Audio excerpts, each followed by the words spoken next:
ដែលកន្លងមកក៏មានបុគ្គលជាច្រើនកំពុងតែភ័ន្តច្រឡំអំពីរឿងថាព្រហ្មញ្ញឲ្យតែមានរឿងអីឧទ្ទិសព្រលឹងទៅដល់បញ្ជូនទៅឲ្យទេវៈគេណាឲ្យទេវៈបញ្ចូលព្រលឹងអីចេះចោះចឹងទៅដោយសារគាត់មិនយល់តាំង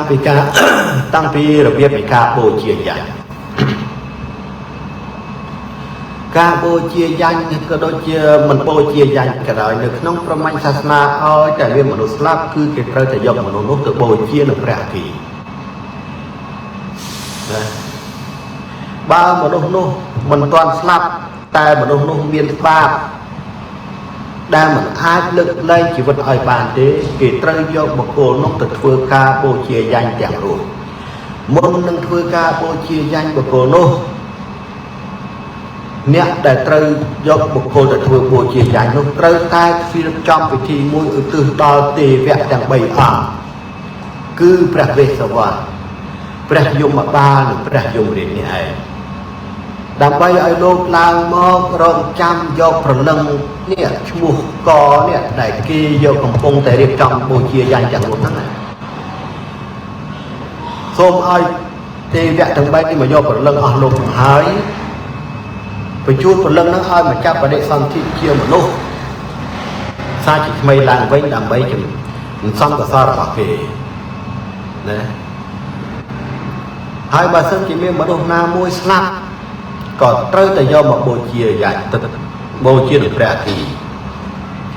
មុនពេលបូជាព្រះអគារហ្នឹងគេធ្វើពិធីដោយលោកឪប្រាប់ចឹង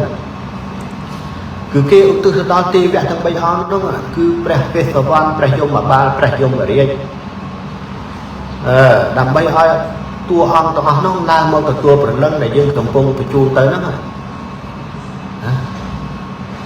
ហើយឲ្យទេវៈទាំង3អង្គចាត់ចែងព្រលឹងរបស់អ្នកស្លាប់ដែលយើងបញ្ជូនទៅនោះឲ្យព្រលឹងពួកគាត់នឹងមានឱកាសមកចាប់បដិសន្ធិឬក៏មកចាប់កំណើតជាមនុស្សដើម្បីបន្តជាតិសន្សំកសលរបស់គេថាជាថ្មីឡើងវិញបើយើងមិនធ្វើបែបនេះទេគ្រប់ព្រលឹងមនុស្សដែលបានស្លាប់ទៅនោះនឹងខ្លាចជាព្រលឹងតែតោមិនអាចមកចាប់បដិសន្ធិបានខ្លាចជាព្រលឹងអាក្រក់នៅរាប់រយលានសែនព្រលឹងនៅលើផែនដីជាមួយមនុស្សរាល់ថ្ងៃនេះដោយសារតែខ្មែរយើងចំនួនមួយចំនួនហ្នឹងបាត់បង់នៅពិធីរបៀបនៃការធ្វើទាំងអស់នេះជាយូរមកហើយណាកន្លងមកយើងមានជំនឿជឿទៅលើមនោគមវិជ្ជាចងក្រងទៅតាមគម្ពីរជាច្រើន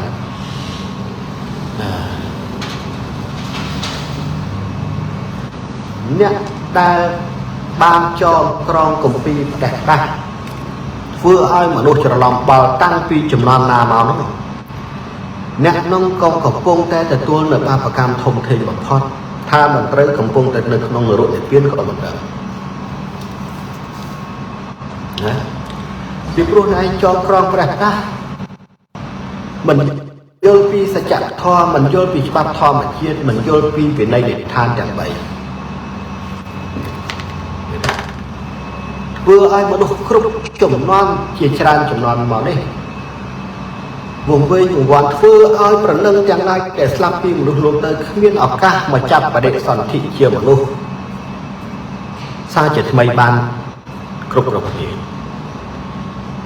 ធ្វើឲ្យប្រលឹងទាំងឡាយដើរប្រះចាកពីសច្ចធម៌ណាធ្វើឲ្យប្រលឹងទាំងអស់ហ្នឹងប្រះចាកពីធម្មជាតិច្រើនប្រលឹងណាស់មិនអាចមកចាប់កំណើតជាមនុស្សទៅតាមអ្វីដែលគេហៅថាមនុស្សទាំងឡាយឈរកាន់នៅពាក្យអនិច្ចំទេវតាក៏ឈរកាន់នៅពាក្យអនិច្ចំរីឯប្រលឹងដែលស្លាប់ពីមនុស្សក៏ស្ថិតនៅក្នុងពាក្យអនិច្ចំនេះដូចគ្នាគឺមិនទៀងទាត់ពេលដែលឯងស្លាប់ទៅគ្រប់ព្រលឹងទាំងឡាយនោះក៏ត្រូវឈរកាន់នៅពាក្យអនិច្ចំនេះដូចគ្នាព្រលឹងទាំងឡាយគឺមិនទៀងទាត់ទេពេលនេះឯងខ្លាចជាព្រលឹងពេលក្រោយឯងនឹងមកចាប់បដិសន្ធិជាមនុស្សមានរូបកាយវិញហើយមិនហៅថាអនិច្ចំ តែឥឡូវនេះត្រូវអំណាចបិសាចទាំងឡាយគ្រប់គ្រងតាមច្រើនធ្វើឲ្យលោកទាំងមូលនេះដើរកន្លងចាស់ឃើញទេរឹតអំណាចនៃស្រេចបិសាចនេះកំពុងតែធ្វើយ៉ាងណាឲ្យមនុស្សឋានកណ្ដាលក្នុងលោកទាំងមូលនេះកំពុងតែជួបនៅរឿងដែលមិនល្អហើយ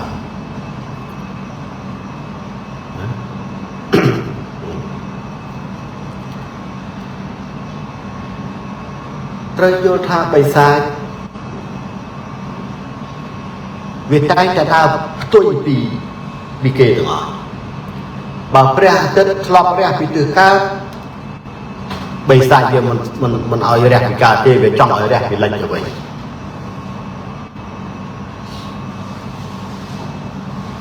បើក្នុងលោកនេះមានពន្លឺវាមិនចង់ឲ្យមានពន្លឺទេវាចង់ឲ្យល្ងិតនេះបិសាចគឺវាអញ្ចឹងវាអាចបំលែងខ្លួនធ្វើឲ្យធម្មជាតិទាំងឡាយប្រែប្រួលបានគ្រប់កលៈទេសៈរំជួយដីឃើញទេធ្វើឲ្យផែនដីរហែកធ្វើឲ្យខ្យល់នឹងមានពឹសគ្រប់សពទីកន្លែងទាំងអស់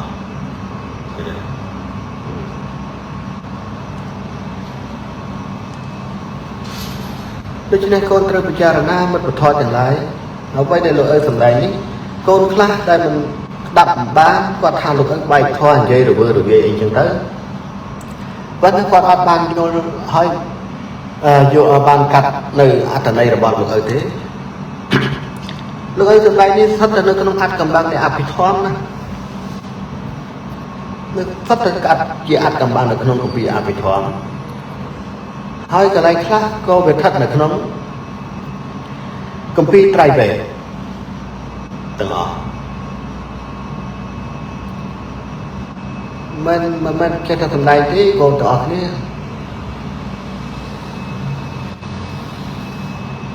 ហើយគ្រប់អ្វីដែលលោកឪសម្ដែងបើវាអត់មានសច្ចធម៌លោកមកទេលោកឪមិនយកមកសម្ដែងទេលោកឪមិនចែកសម្ដែងទេ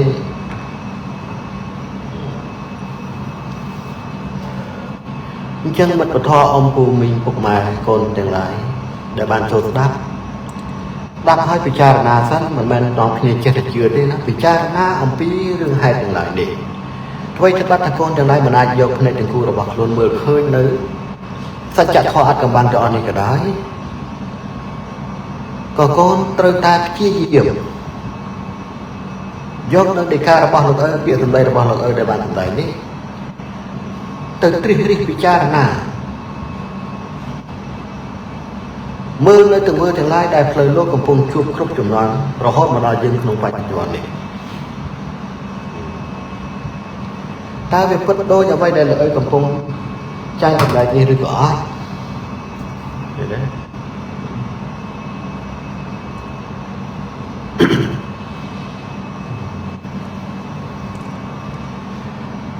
ធម្មជាតិជីវិតថ្វាយបង្គំលោកឪកាលពីថ្ងៃសៅរ៍កូនសវណ្ណឃើញមនុស្សសម្បល់ខ្មៅដើរពីទិសនិរដីច្រើនណាស់ចុះលោកឪប្រាប់ឲ្យតាថានៅក្នុងអំឡុងនេះអំណាចស្ដេចបិសាចបានចេញផុសពីទិសក្រុងរាពណ៍ហ្នឹងដើម្បីយកឈ្នះភ្លើងមនុស្សលោកដែលឈរនៅទិសឦសាននេះពីព្រោះទិសនិរដីវាឆោមជាមួយនឹងទិសឦសានទ្វារមនុស្សលោកណាបើទ្វារមនុស្សលោកគ្មានបង្គោលច្បាស់លាស់គ្មានអ្នកយល់អំពីសភាវៈអត្តកម្បាំងដែលពាក់ព័ន្ធជាមួយនឹងពពួកប្រលឹងទាំងឡាយនោះទេភ្លើងមនុស្សលោកនឹងត្រូវទទួលវិនិស្សកម្មយ៉ាងធំនៅក្នុងលោកទាំងមូលនេះដោយសារតែសភាវៈអត្តកម្បាំងដែលខ្លួនមើលមិនឃើញនោះឯងឃើញទេចឹងហើយបានលោកឪតែងតែជម្រាបកូនទាំងអស់គ្នាថាមុននឹងជឿជំនឿអីមុននឹងគោរពមុននឹងបួងសួងធ្វើពិធីអីក៏ដោយត្រូវយល់ឲ្យច្បាស់តែខ្លួនកំពុងបួងសួងរកអ្នកណាទេវៈអីអង្គអីឲ្យច្បាស់លាស់បើយើងមិនយល់ច្បាស់ទេ ពិធីដែលខ្លួនធ្វើនោះប្រៀបដូចជាពិធីមួយកំពុងធ្វើកិច្ចចម្រើនដៃជះឲ្យពពួកស្រេចបីសាយឋានកណ្ដាលនេះកាន់តែមានឫទ្ធិខ្លាំងឡើង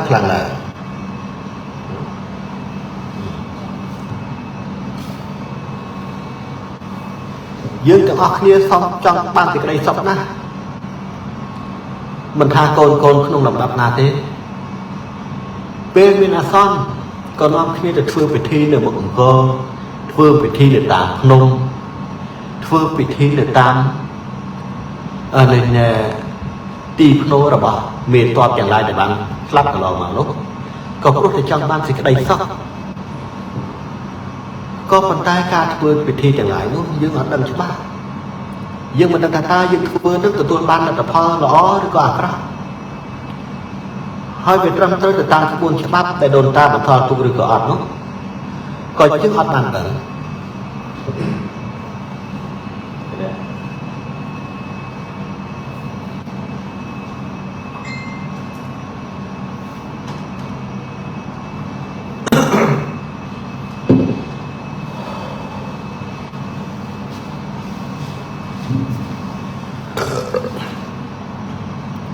ចឹងហើយបានជាលោកអើចេះតែចូលមកចែករំលែកហើយកាលណាលោកអើចូលមកចែករំលែកអញ្ចឹងបងដែលជាគ្រូព្រមទាំងលោកតាអាចារ្យមួយចំនួនធំក៏ដូចជាមិត្តពធទាំងឡាយគាត់បានជានាំគ្នាមកនេះមកប្រមាថលោកអើថាលោកអើជាបុគ្គលដែលទេសនាឯណានៃតែព្រះផ្ដាអីចឹងទៅណាបុគ្គលភ្ញាក់ផ្អើលអីចេះចុះទៅឬក៏ថា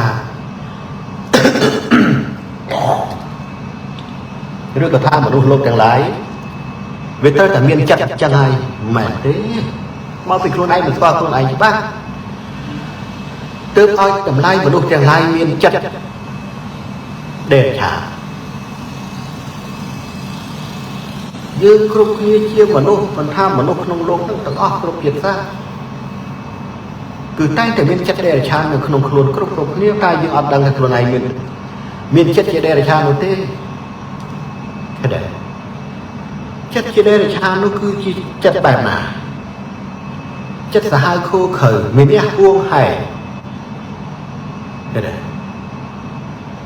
មើលតែមនុស្សណាដែលខ្លួនឯងស្អប់គឺចាត់ទុកមនុស្សនេះជាសត្រូវរបស់ខ្លួនភ្លាមដោយមិនបានពិចារណាថាគេល្អឬក៏អាក្រក់បរិសុទ្ធឬក៏មិនបរិសុទ្ធអីទេនេះហើយគេហៅថាមនុស្សដែលមានចិត្តជាដេរឆាឃើញទេចាប់តាំងពី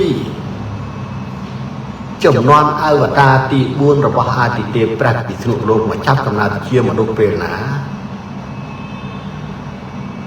មនុស្សដែលធ្លាប់មានឈ្មោះជាមនុស្សសទេវោនិងមនុស្សសោត្រូវបាត់បង់ច្រើនណាស់នៅសល់តែមនុស្សដេរឆាណោនិងមនុស្សសបែតោប៉ុណ្ណោះឯងមនុស្សដេរឆាណោមនុស្សសបែតោនោះហើយដែលគេឲ្យតម្លៃថាជាមនុស្សដែលមានចិត្តជាដេរឆានៅក្នុងនគរកាយរបស់ខ្លួនដោយសារតែបុគ្គលនោះមិនបានត្រឹមប្រយ័ត្នចំពោះសភាវៈរូបអត្តកម្បាំងដែលតាក់ទិននឹងព្រលឹងទាំងឡាយដែលស្លាប់ពីមនុស្សលោកនេះទៅនេះហើយព្រលឹងទាំងអស់នោះវាខ្លាចទៅជាព្រលឹងមួយដែលគេឲ្យឈ្មោះថាជាចេតសិកចូលមកគ្រប់គ្រងនៅក្នុងសភាវៈធម្មជាតិរបស់ខ្លួនដែលធ្លាប់តែមានភាពបរិសុទ្ធគ្រប់ធម្មជាតិនោះឲ្យបាត់បង់នៅភាពបរិសុទ្ធឃើញទេគ្រប់គ្នានឹងហើយដែលនៅក្នុងធម៌គេហៅថានិវរណៈទាំង5គឺសំដៅទៅលើសភាវៈចិត្តសិទ្ធិទាំងអស់នោះឯងដែលទៅគ្រប់គ្រងនៅក្នុងធម្មជាតិទាំង5ដែលធ្លាប់តែជាធម្មជាតិល្អបរិសុទ្ធ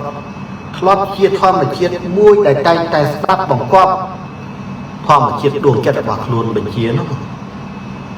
នៅពេលណាដែលនិវរណៈទាំង5ចូលមកជាគ្រឿងរារាំងពេលនោះឯងដែលធម្មជាតិដួងចិត្តយើងបញ្ជាអីលេចបានទាំងអស់ឃើញទេ ហើយដើរទៅលើផ្លូវទៅខុសរហូតញ៉ៃដែលនៅក្នុងគម្ពីរអភិធម្មគេចង់ឆ្លោះបញ្ចាំងយ៉ាងអាត់កំបាំងបំផុតដែលពាក់ព័ន្ធទៅនឹងចេតសិកនិងរូប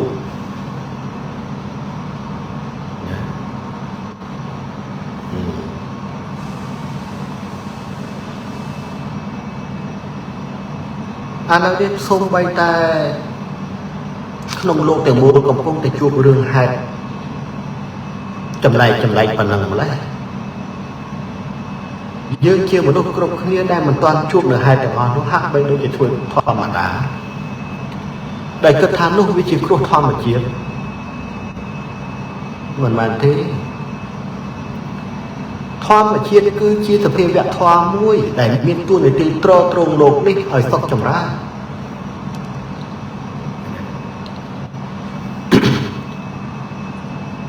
ប៉ុន្តែអំណាចនៃចិត្តសឹកអំណាចនៃបិសាចបានផុសចេញពីផែនដីនេះច្រើនណាស់ដែលវាបំលែងខ្លួនទៅតាមធម្មជាតិនោះធ្វើឲ្យមនុស្សទាំងឡាយច្រឡំបល់ដោយស្មានថាធម្មជាតិជាអ្នកដាក់ទោសមនុស្ស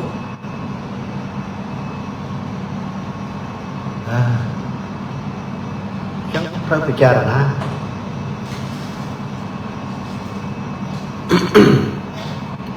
អ្វីដែលកំពុងកើតគឺកំពុងតែចង់ឲ្យមនុស្សក្នុងលោកនេះស្វែងយល់អំពីសភាវៈអាថ៌កំបាំងនោះហើយតើវាមកពីស្អី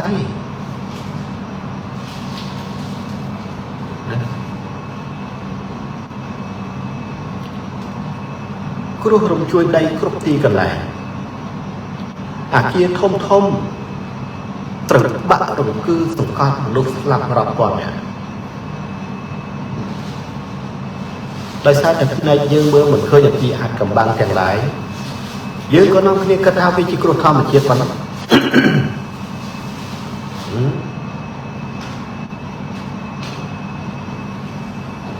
ផ្សែងពុលផ្សែងពឹសហោះអាប់អួរនៅតាមបណ្ដាប្រទេសមួយចំនួនយើងក៏គិតថាធម្មជាតិដែរឃើញទេនេះគឺជាការស្មានរបស់មនុស្ស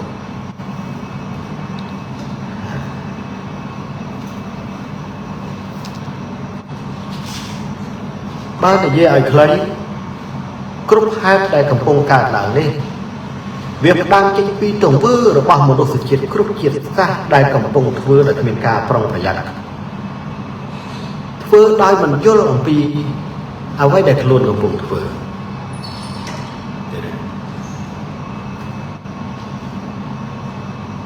មានន័យថាយើងកំពុងបំផ្លាញខ្លួនឯង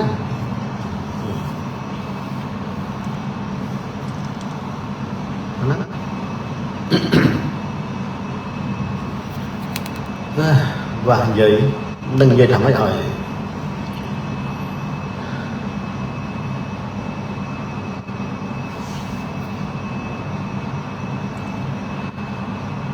អ្វីដែលលោកឪប្រឹងប្រែងលោកឪខំណាស់ខំព្យាយាមធ្វើម៉េចទំលាយនៃសច្ចធម៌អាថ៌កំបាំងនឹងឲ្យកូនទាំងឡាយមិត្តពធអំពូមិញពុកម៉ែមិនថានៅទីចិត្តឆ្ងាយអីទេខំទំលាយខំរិះរកទន្លឹះកន្លែងណាដើម្បីសម្ដែងទៅឲ្យកូនទាំងឡាយបានយល់ឲ្យស្ដាប់នៅពាក្យសម្ដីដែលលោកឪបានសម្ដែងទៅហើយពិចារណាទៅវាឃើញនៅទង្វើរបស់មនុស្សកំពុងជួបនៅរឿងហេតុពិតប្រាកដណាស់ដែលអាចឲ្យកូនទាំងឡាយកំណត់ថាវាជាសច្ចធម៌ពិតទេប៉ុន្តែនៅពេលខ្លះកូនខ្លះបានពិចារណាឃើញថាវាជាសច្ចធម៌ពិតហើយក៏នៅតែល្មមមិនប្រឹងប្រែងមិនប្រឹងនាំគ្នាជួយធ្វើយ៉ាងណាឲ្យវាប្រពៃឡើងទេលោកឪពិបាកហើយដល់នឹងនិយាយថាមិនទេ